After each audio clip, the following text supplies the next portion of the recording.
नमस्कार, आप सभी का स्वागत है एनडीटीवी राजस्थान पर और मैं हूं आपके साथ शुभेंदु सिंह। और अब सबसे पहले बात करें राजस्थान प्राइम में बुलडोजर पर सुप्रीम कोर्ट के ब्रेक की। दरअसल सुप्रीम कोर्ट ने बुलडोजर न्याय को लेकर आज एक बड़ा फैसला सुनाया, जिसमें लोगों के घर गिराने को लेकर सुप्रीम कोर्ट ने इस पर ब्रेक लगा दिया है। हालांकि इसी से जुड़ा हुआ राजस्थान के उदयपुर का भी एक मामला सामने आया। आपको याद हो कि उदयपुर में दो बच्चों के बीच लड़ाई में पूरा शहर जल गया था और उसके बाद की कार्रवाई में आरोपी के किराए के मकान पर बुलडोजर चलवा दिया गया था। उस वक्त भी इसको लेकर खूब हंगामा हुआ था, लेकिन कोर्ट के इस फैसले के बाद एक बार फिर से यह मामला सुर्खियों में आ चुका है। एक रिपोर्ट आपको दिखाते हैं।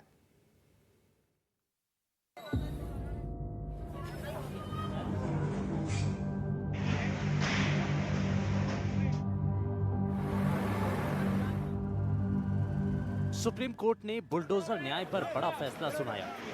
सुप्रीम कोर्ट ने बुलडोजर से लोगों के घर गिराए जाने को असंवैधानिक बताया। अदालत ने कहा कि यदि कार्यपालिका किसी व्यक्ति का मकान सिर्फ इस आधार पर गिरा देती है कि वो अभियुक्त है, तो ये कानून के शासन का उल्लंघन है।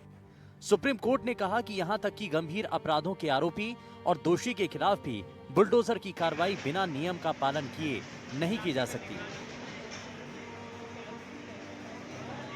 कोर्ट ने कहा कि कानून का शासन, नागरिकों के अधिकार और प्राकृतिक न्याय का सिद्धांत आवश्यक शर्त है। अगर किसी संपत्ति को केवल इसीलिए ध्वस्त कर दिया जाता है क्योंकि व्यक्ति पर आरोप लगाया गया है, तो ये पूरी तरह से असंवैधानिक है। बुलडोजर पर सुप्रीम एक्शन। किसी एक की गलती की सजा पूरे परिवार को नहीं दे सकते। आरोपी एक तो पूरे परिवार को सजा क्यों? गलत तरीके से घर तोड़ने पर मुआवजा मिले। सत्ता का दुरुपयोग बर्दाश्त नहीं किया जा सकता। बुलडोजर एक्शन पक्षपातपूर्ण नहीं हो सकता है। बुलडोजर की मनमानी पर अधिकारियों को नहीं बख्शेंगे।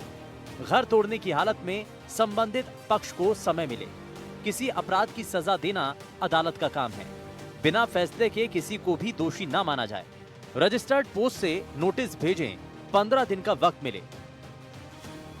दरअसल उत्तर प्रदेश, मध्य प्रदेश और राजस्थान में लगातार बुलडोजर एक्शन के बाद जमीयत उलेमाए हिंद ने सुप्रीम कोर्ट में याचिका लगाई थी और आरोप था कि बीजेपी शासित राज्यों में मुसलमानों को निशाना बनाया जा रहा है, बुलडोजर एक्शन लिया जा रहा है। इस पर केंद्र सरकार ने दलील दी थी कि कोर्ट अपने फैसले से हमारे हाथ ना बांधे। किसी की भी प्रॉपर्टी इसीलिए नहीं गिराई गई क्योंकि उसने अपराध किया है, बल्कि आरोपी के अवैध अतिक्रमण पर कानून के तहत एक्शन लिया गया है। सरकारी बुलडोजर पर ब्रेक। 7 साल में 7 राज्यों में 1935 आरोपियों की संपत्ति पर बुलडोजर चला। 7 साल में 1535 बुलडोजर कार्रवाई सिर्फ उत्तर प्रदेश में हुई। मध्य प्रदेश में यूपी के बाद सबसे ज्यादा बुलडोजर कार्रवाई हुई। मध्य प्रदेश में अब तक आरोपियों पर 259 बुलडोजर कार्रवाई हुई। हरियाणा में 64, गुजरात में 55, राजस्थान में 10 कार्रवाइयां हुई हैं। दिल्ली में 10 और झारखंड में 2 जगह बुलडोजर कार्रवाई हुई। अब सुप्रीम कोर्ट ने बुलडोजर कार्रवाई पर ब्रेक लगा दिया है। आपको याद हो कि अगस्त में राजस्थान के उदयपुर में चाकूबाजी के बाद आरोपी के घर पर बुलडोजर चलाया गया था। दरअसल उदयपुर के एक सरकारी स्कूल में 10वीं में पढ़ने वाले एक बच्चे ने दूसरे को चाकू मारकर घायल कर दिया था। इसके बाद पूरे शहर में आगजनी और हिंसक प्रदर्शन हुए। 17 अगस्त को आरोपी छात्र के घर पर बुलडोजर एक्शन हुआ था। वहीं से पहले सरकार के निर्देश पर वन विभाग ने आरोपी के पिता सलीम शेख को अवैध बस्ती में बने मकान को खाली करने का नोटिस तक दे दिया था। बच्चों के झगड़े में सुलगा था शहर। 2 स्कूली बच्चों के झगड़े में तनाव बढ़ गया था। एक बच्चे ने दूसरे बच्चे पर चाकू से हमला कर दिया था। आरोपी और पीड़ित एक ही क्लास के स्टूडेंट थे। हमले में बच्चा जख्मी हो गया था, जिसको अस्पताल में भर्ती कराया गया था। चाकूबाजी के बाद पूरे शहर में तनाव बढ़ गया था। गुस्साए लोगों ने गाड़ियों में आग लगा दी थी। कई जगहों पर तोड़फोड़ भी हुई थी। तनाव के बाद पूरे शहर में धारा 163 लागू कर दी थी। उदयपुर में हुई इस घटना के बाद आरोपी अयान के किराए के मकान पर बुलडोजर कार्रवाई की गई। वहीं अयान की बहन ने कहा कि सुप्रीम कोर्ट का फैसला अब सही है। देवराज हत्याकांड मामले में सुबह नोटिस जारी करने 3 दिन का समय देते हुए हैंड टू हैंड उस घर को पूरा बुलडोजर के माध्यम से गिरा गया। तो वह जो फैमिली है अब उससे कुछ 500 या 1 किलोमीटर दूरी पर यहाँ पर रहती है। पूरा परिवार जो घर एक तोड़ा था वो पूरा परिवार यहाँ पर शिफ्ट हुआ है और परिवार के सदस्य यहाँ पर रह रहे हैं। जो आरोप जिस पे लगा था चाकूबाजी में, अयान उनकी बहन हमारे साथ है। आपका परिचय दीजिए और जो मामला हुआ है उसके बारे में सुप्रीम कोर्ट की गाइडलाइन आई है। सुप्रीम कोर्ट ने आदेश दिया कि जो मकान की बुलडोजर की कार्रवाई की गई है वह असंवैधानिक है, वह गलत तरीके से है। सर मेरा नाम है रेशमा, मैं अयान की बहन हूँ। अगर ये घर अवैध था तो पूरी कॉलोनी अवैध है और 16 तारीख को चक्कूबाजी हुई तो 17 तारीख को क्यों वतन घर गिरा दिया? इतने साल कहाँ गए थे? सबको पूरी कॉलोनी को यहाँ पर हर चीज़ की सुविधा है, फिर ये घर कैसे अवैध हो गया? तोड़ना तो पूरी कॉलोनी तोड़नी थी, अवैध थी। कम से कम 15 दिन का टाइम तो देना चाहिए ना इंसान को। आज मेरी बहन एक अपाहिज है, मेरी माँ 30 साल से काम कर रही है इस कॉलोनी में रह के हैं, तो इसको सरकार को सोचना चाहिए था कि तो आप क्या मानते हैं कि जिस तरह से घटना होने के 1 दिन बाद 2 दिन बाद ही डायरेक्ट बुलडोजर की कार्रवाई की जाती है, ये गलत हुआ। 15 दिन का टाइम तो देना चाहिए था ना। मेरी माँ को कलेक्टर ने बुला के एक धमकी दी थी कि अगर आज घर खाली नहीं करोगे तो तुम्हारी पूरी बस्ती के लोग उठ जाएंगे, फायरिंग का ऑर्डर है आपको। तो मेरी माँ ने डर के हमारे कह दिया कि तोड़ दो। मकान मालिक ने मुझे कह दिया था खाली करने के वास्ते मकान रात को ही, फिर सुबह ही 6 बजे नोटिस लग गया और 8 बजे तक पुलिस वाले घर आ गए सामान खाली करने वास्ते। मेरा बाप अंदर है थाने में। अब मैं क्या, हम लेडीज़ क्या कर सकते हैं? सिर्फ हमारे घर में 3 बहनें, हम 3 ही बहनों ने हमने सामान कैसे निकालेंगे? कहाँ शिफ्ट होएंगे? 2 घंटे का टाइम दिया, 2 घंटे में हम कहाँ जाएंगे? और मेरी माँ मेरा बहन कहाँ जाएगी? इनको सोचना चाहिए था 15 दिन का, कम से कम 15 दिन का तो टाइम देना चाहिए कि बिल्कुल। सुप्रीम कोर्ट ने भी यही बताया है कि अगर ऐसी कोई कार्रवाई करनी हो तो उसके लिए एक वैकल्पिक व्यवस्था देनी चाहिए, उनको घर एक कुछ दूसरा मुहैया कराने की व्यवस्था होनी चाहिए। कम से कम उनको दूसरे घर ढूंढने का तो टाइम देना चाहिए। अब ये कहाँ जाएंगे? सामान हमारा लोगों के घरों में पड़ा हुआ है। हम 3 महीने हो गए, मेरे पापा को अलग जेल कर दी इन्होंने, बेचारों को जबरदस्ती को उनके ऊपर इल्ज़ाम लगा दिया कि बाप ने चक्कू दिलाया, जबकि अब आपको तो पता ही नहीं है कि बेटा चक्कू कहाँ से लाया। और चक्कू भी किसी तीसरे का है, चक्कू भी मेरे बाप का नहीं है, ना मेरे बाप को भी कपासन गया जो कपासन से उसको ऐसा चीज़ दिलाए। बेचारों को उनको भी अंदर ज़बरदस्ती डाल रखा। 3 महीने हो गया, 3 महीने हो गए उनको, और ना तो हमारे कमाने वाला कोई है, ना हमारे घर में खाने को कोई है। ये तो मैं हूँ जो इनको रख रही हूँ, नहीं होती तो मैं कहाँ जाते मेरे माँ बाप। अच्छा, ये जैसे ही खाली करवाया घर, बिल्कुल समय दे दिया, आपका सामान पूरा बाहर पड़ा हुआ था, तो ऐसी स्थिति में कैसे आपने अपने आप को मैनेज किया? बहुत मुश्किल हुई हमारे को मैनेज करने के लिए, बहुत ही ज़्यादा। आधा तो सामान हमारा नगम निगम वालों ने आधा तो उधर डाल दिया, आधा हमारा अंदर ही दब गया। राशन सारा हमारा ख़राब हो गया, बहुत सा सामान तो हमारा अंदर ही दब गया। फिलहाल कई राज्यों में चल रही बुलडोजर कार्रवाई को लेकर सुप्रीम कोर्ट का ये फैसला बड़े झटके के माना जा रहा है और साथ ही कोर्ट ने यह भी साफ कर दिया है कि अगर इसके बाद भी बुलडोजर कार्रवाई की जाती है तो इसे कोर्ट की अवमानना माना जाएगा। तो देखना होगा कि क्या यहीं पर आकर बुलडोजर कार्रवाई पर ब्रेक लगेगा या इसी तरीके से आगे भी बुलडोजर कार्रवाई होती रहेंगी। Bureau report, NDTV Rajasthan.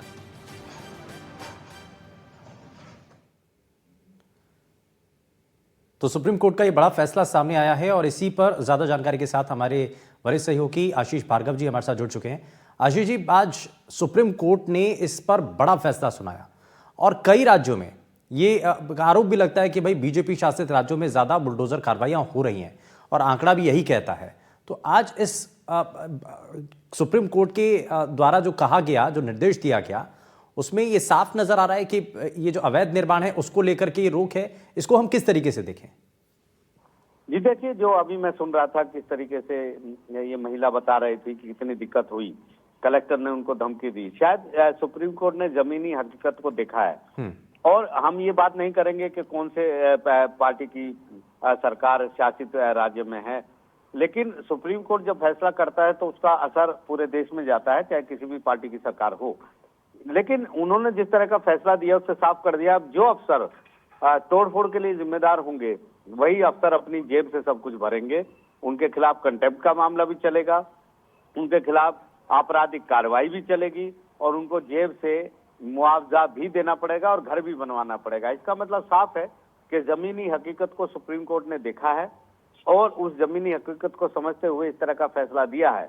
Accountability यानी जवाबदेही को जिस तरह से सुप्रीम कोर्ट ने दिया है, वो कानूनी जानकारी ये कह रहे हैं कि ये ऐतिहासिक फैसला है, क्योंकि आज तक अदालत के जितने फैसले आते थे वो उनमें जवाबदेही तय नहीं होती थी, लेकिन यहाँ पर जवाबदेही तय की गई है इस फैसले में कि जो अफसर इस तरह की तोड़फोड़ करेंगे वो जवाबदेह होंगे और निजी तौर पर जवाबदेह होंगे। दूसरी चीज जो सबसे अहम है यहाँ पर जी, जब ये महिला बोल रही थी कि सारी कॉलोनी अवैध होनी चाहिए, वो इश्यू भी सुप्रीम कोर्ट ने अपने फैसले में एड्रेस किया है और कहा है कि अगर अवैध निर्माण है तो फिर सबके साथ एक जैसा व्यवहार होना चाहिए। जबकि आप किसी आरोपी या दोषी को चुनते हैं तो इसका मतलब कि आप उसको निशाना बना रहे हैं। तो कहीं ना कहीं जो ये जमीन से निकलकर जो चीज आई है उसी को सुप्रीम कोर्ट ने एड्रेस किया और ये एक लैंडमार्क जजमेंट है। ठीक है, बहुत शुक्रिया आशीष जी, आप जुड़े हमारे साथ, आपने जानकारी दी इस पर। और ये बड़ा आज महत्वपूर्ण फैसला था, हालांकि इसको लेकर के आज पूरे दिन भर जो है इस पर चर्चाएं रही हैं और इसी को और बारीकी से ज़रा समझने की कोशिश करते हैं। सुप्रीम कोर्ट के वकील हमारे साथ पांडे जी कार्यक्रम में जुड़ चुके हैं। राहुल जी, बहुत स्वागत है आपका एनडीटीवी राजस्थान पर। सबसे पहले एक रोहित जी, बहुत स्वागत है आपका। इस पर मैं सबसे पहले आपसे ये जानना चाह रहा हूँ कि ये जो तस्वीर है आज जो सुप्रीम कोर्ट की तरफ से ये जो फैसला सुनाया गया, इसको लेकर के और इसके जरा डीप में अगर इसको समझें तो क्या ये किसी भी तरीके से बुलडोजर कार्रवाई पर रोक है? अगर कहीं पर अवैध निर्माण है तो क्या उसके लिए भी यही जो आदेश है उसको मानना होगा? देखिए, बिल्कुल सही कहा आपने कि एक ऐतिहासिक फैसला कह सकते हैं आप इसको, कि कोई घर बनाता है और उसको बुलडोज कर दिया जाए। और ऐसे मामले में जो कि आप देखते होंगे कि बहुत सारे ऐसे मामले हैं, अगर आप क्रिमिनल प्रोसीडिंग्स में, अगर आप क्रिमिनल ऑफेंस में, अगर आप कोई सिविल कोई अगर आप कार्रवाई करते हैं, जैसे कि कोई अतिक्रमण करता है। देखिए, अवैध निर्माण की बात अगर की जाए तो अवैध निर्माण कहीं भी होगा तो गलत है, लेकिन अवैध निर्माण अगर हो रहा है तो उसको कैसे उसको वहां से किसी जगह में विस्थापित करना है, ये भी सरकार का काम है। अब यहाँ पे जो ऐतिहासिक फैसला आया है कि एक रेजिडेंशियल और कमर्शियल प्रॉपर्टीज को डिमोलिश करना, आज सुप्रीम कोर्ट ने देखिए इसको एक तरीके जो बुलडोजर का जो प्रोसीडिंग चल रहा था उसको असंवैधानिक किया है और ये कहा है कि आप कोई भी अगर इस तरीके से क्रिमिनल प्रोसीडिंग्स चल रही हैं या क्रिमिनल ऑफेंस हुआ है किसी के साथ, कोई एक्यूज के घर को या उसके रेजिडेंशियल या कमर्शियल प्रॉपर्टीज को आप बुलडोज नहीं कर सकते। अगर करेंगे तो उसके लिए आपको 15 दिन का नोटिस देना होगा, आपको उससे रिस्पॉन्स लेना होगा। अगर वो ताकि वो नहीं, लेकिन सरकार की तरफ से दलील दी गई थी कि भाई आप हमारे हाथ बांध रहे हैं। एप्रोप्रिएट फोरम में अगर आप जाना चाहते हैं तो वो अपील कर सके, तो ये तमाम चीजें हैं। उसके बाद फिर आपको वेबसाइट पे वो सारी डिटेल्स, वो आपको डिजिटल पोर्टल्स पे वो डिमोलिशन नोटिस आपको देना होगा। ऐसे तमाम ऐसे हैं जो अनऑथराइज जो आपके जो वो कंस्ट्रक्शंस हैं उनको हटाने के लिए आपको मौका देना पड़ेगा। ऐसे अगर आपको डिमोलिशन रिपोर्ट जो आपका डिटेल्ड इंस्पेक्शन रिपोर्ट है उसके लिए भी एक उन्होंने जो इंस्पेक्शन रिपोर्ट होगी उससे 2 लोगों की 2 लोगों साइन होंगे। जो प्रोसीडिंग्स को डिमोलिश करने का जो प्रोसीडिंग्स होगी उसकी वीडियोग्राफी होगी। पुलिस और सिविल के जितने भी ऑफिसर्स होंगे उनके साइन होंगे। ऐसे तमाम है। यानी कि कोई भी कार्रवाई करने से पहले आपको सबसे पहले नोटिस देना होगा और ऐसा नहीं कि किसी एक को चिन्हित करके एक के खिलाफ आपने कार्रवाई कर दी। बहुत शुक्रिया रोहित पांडे जी, आप जुड़े हमारे साथ और आपने बहुत बारीकी से इस पर जानकारी दी है। तो ये बड़ा महत्वपूर्ण है इस बात को समझना कि आज जो बुलडोजर कल्चर जो चला है उसको रोकने के लिए जो सुप्रीम कोर्ट का फैसला है उसको लेकर के ये बड़ी तस्वीर सामने आई है। अब इस फैसले को लेकर के deputy CM doctor Premchand Bairwa ने सरकार के फैसले को सही ठहराया और साथ ही डिप्टी सीएम ने कहा कि पेपर लीक करके अवैध संपत्ति बनाने वालों के खिलाफ कार्रवाई होनी चाहिए। वहीं उन्होंने कहा कि उपचुनाव में वोट सरकार के 10 महीने के कामकाज पर मिलेंगे। हमारे संवाददाता ने उनसे खास बातचीत की है, जरा वो आपको दिखाते हैं। राजस्थान में 7 विधानसभा सीटों के उपचुनाव पर मतदान जारी है और भाजपा इस इलेक्शन को लेकर बहुत कॉन्फिडेंट है। Deputy CM doctor Premchand Bairwa हमारे साथ हैं। डॉक्टर साहब, आप सभी सीटों पर गए थे चुनाव प्रचार करने और टिकट वितरण के साथ ही आपका मैनेजमेंट बहुत अच्छा रहा है, लेकिन उपचुनाव में भाजपा का ट्रैक रिकॉर्ड उतना बेहतर नहीं रहा जिस तरह की उम्मीद रही है। देखिए, मैं आज सभी से अपील कर रहा हूं कि सभी को मतदान करना चाहिए। और भाजपा की बात कह रहे हो आप, हमारा जब से 10 महीने की सरकार माननीय यशस्वी मुख्यमंत्री भजन लाल जी शर्मा बने, जब भी से इस राजस्थान के उत्थान के लिए और राजस्थान के हर वर्ग के लिए जो वो काम कर रहे हैं, जिस तरह से सबसे पहले उन्होंने बजट दिया हर वर्ग और क्षेत्र को लेकर, उस बजट से भी लोग संतुष्ट थे। इवन हमारे जो युवाओं के साथ धोखा हुआ था, हमारे किसानों के साथ धोखा होता, कांग्रेस ने जिस तरह से धोखा करके जो आई थी सरकार में, उन्होंने युवाओं को रोजगार देने के लिए, किसानों को कर्जा माफ़ करने के लिए, लेकिन कर्जा माफ़ किसानों का नहीं किया उन्होंने, और युवाओं के साथ तो पेपर लीक कर करके जिस तरह से छलावा किया उन्होंने, उनको आते ही भजन लाल जी ने जैसे संभाला, उसके बाद उन्होंने 200 लोगों को तो जेल में डाला है, और उन युवाओं के लिए उनके चेहरे पे खुशी लाने का काम किया है कि उन्होंने 1 लाख की वैकेंसी इस 10 महीने के अंदर ही उन्होंने निकाली। और इतना ही नहीं, युवाओं के लिए जो राइजिंग राजस्थान जो मीट हो रहा है यहाँ पे, जिससे विदेशों से कई इन्वेस्टर, हम अनेक राज्यों से इन्वेस्टर जो आ रहे हैं, और एक अच्छा इन्वेस्ट यहाँ होगा, जिससे औद्योगिक क्षेत्र में बढ़ावा मिलेगा हमारे, और उससे अनेक युवाओं को, कई लाखों युवाओं को रोजगार भी मिलेगा, और हमारे राजस्थान की सुविधा भी मिलेगी, और आर्थिक स्थिति भी अच्छी होगी। लेकिन सर, आप 10 महीनों की कामकाज की बात कर रहे हैं, कांग्रेस कह रही है कि अग्नि परीक्षा भी है बीजेपी के। मैं बता रहा हूँ ना आपको। और किसानों को जो ERCP के जो MOU हुआ अपना, उसके तहत भी हर खेत में पानी मिलेगा, उससे भी किसानों के चेहरे पे खुशी है। इन तमाम बातों को देखते हुए 10 महीने के अंतराल में, 10 महीने के अंदर अंदर जो काम किया है इन्होंने, हमारी सरकार ने, जो वास्तव में जनता में भारतीय जनता पार्टी के साथ है और संतुष्ट है वो भारतीय जनता पार्टी से, कि भारतीय जनता पार्टी एक ऐसी पार्टी है, एक संस्कारवान पार्टी है, और राष्ट्रहित और राष्ट्र निर्माण के लिए नीति तैयार करने वाली है। यशस्वी हमारे प्रधानमंत्री हमारे नरेंद्र मोदी जी जिस तरह का विजन लेके चल रहे हैं, जिस तरह की उनकी सोच है कि हमारे इस देश का मान और सम्मान जिस तरह से पूरे विश्व में बढ़ाया है, उसको देखते हुए उनका सपना है कि विकसित भारत 2047, और वो युवाओं के हाथ में देना चाहते हैं। मतदाताओं के लिए क्या, क्योंकि वोटिंग प्रतिशत कुछ जगह ऐसी है दौसा जहां पे उतना नहीं हो पाया है। मैं अभी भी यही आपके माध्यम से यही सब आम लोगों से अपील करना चाहूँगा कि मतदान, ज़्यादा से ज़्यादा मतदान करें, और कोई भी व्यक्ति ऐसा नहीं रहे जो मतदान करने से चूके। मेरा यही निवेदन रहेगा। और सभी 7 सीट जीतेंगे। पूरी जो है दिल से जानना चाह रहे हैं, केवल पॉलिटिकल आंकड़ा नहीं। नहीं, दिल से हम 7 सीट जीतेंगे। Doctor Premchand Bairwa, deputy CM Rajasthan सरकार, और कॉन्फिडेंट हैं सरकार के कामकाज को लेकर, युवाओं के लिए जो काम किया है, नौकरियां निकाली जा रही हैं, पेपर लीक के खिलाफ जो एक्शन हुआ है, मान रहे हैं कि राजस्थान का युवा पहले भाजपा को सत्ता में लेकर आया, और अब 7 जो सीटें हैं उन सभी पर भाजपा जीत दर्ज करेगी। कैमरामैन सुशील के साथ सुशांत पारीक, NDTV, जयपुर।